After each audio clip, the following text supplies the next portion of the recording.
President Lincoln. Yes, Barack. It's me, Abraham Lincoln. I have been turning in my grave as the United States is being destroyed by international bankers led by the Federal Reserve and the Bernanke.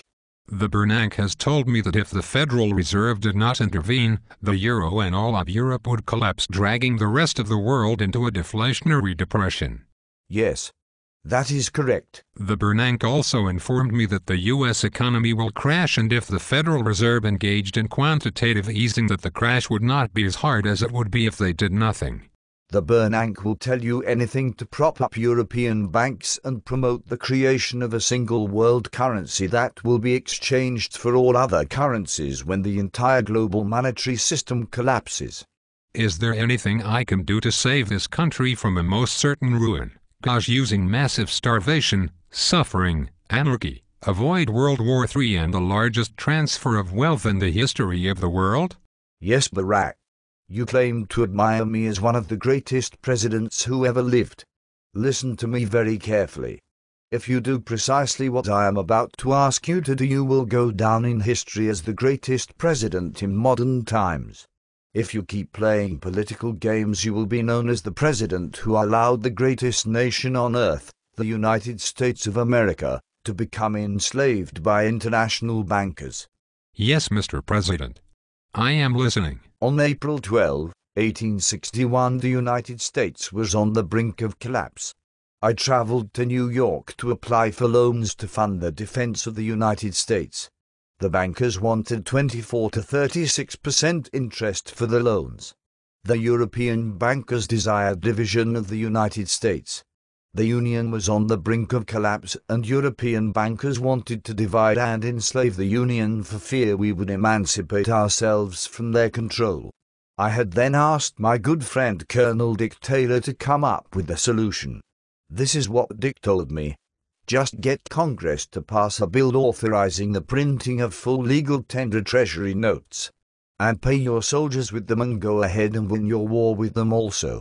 We printed $450 million worth of the new bills using green ink on the back, which would later be called greenbacks to distinguish them from other notes. This was debt-free money issued by the good faith and credit of the United States. I also said the following when we chose to print the greenbacks. The government should create, issue and circulate all the currency and credit needed to satisfy the spending power of the government and the buying power of consumers. The privilege of creating and issuing money is not only the supreme prerogative of government, but it is the government's greatest creative opportunity. By the adoption of these principles, the long-felt want for a uniform medium will be satisfied. The taxpayers will be saved immense sums of interest, discounts and exchanges.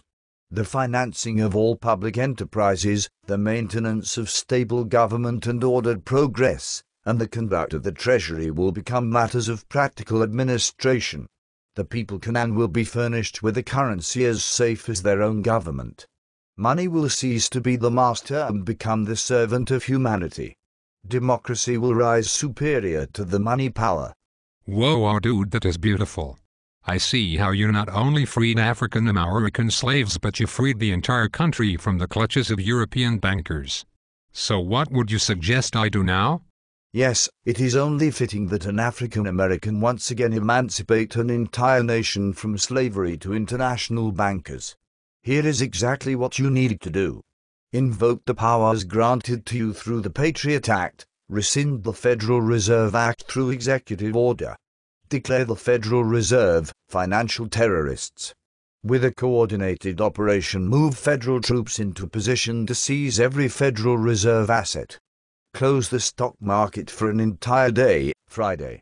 As the market is scheduled to open in the US, or global markets still open are notified they should close to avoid a massive sell-off.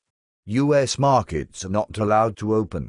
At the same time, federal troops are storming every Federal Reserve facility. You, the President, come on TV with a panel of experts behind you to announce the new currency, the US Treasury-backed United States dollar. In the spirit of the greenback.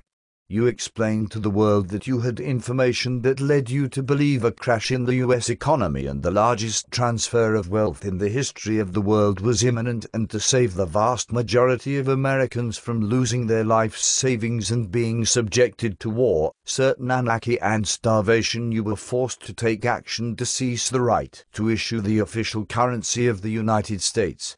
The treasuries formerly held by the Federal Reserve will be declared null and void, and that debt will be completely wiped from existence. All the bondholders will be paid as replacement currency is issued, and the US debt will be retired within 3 years or some other short time frame. You will announce that the debt-based system has been terminated effective immediately.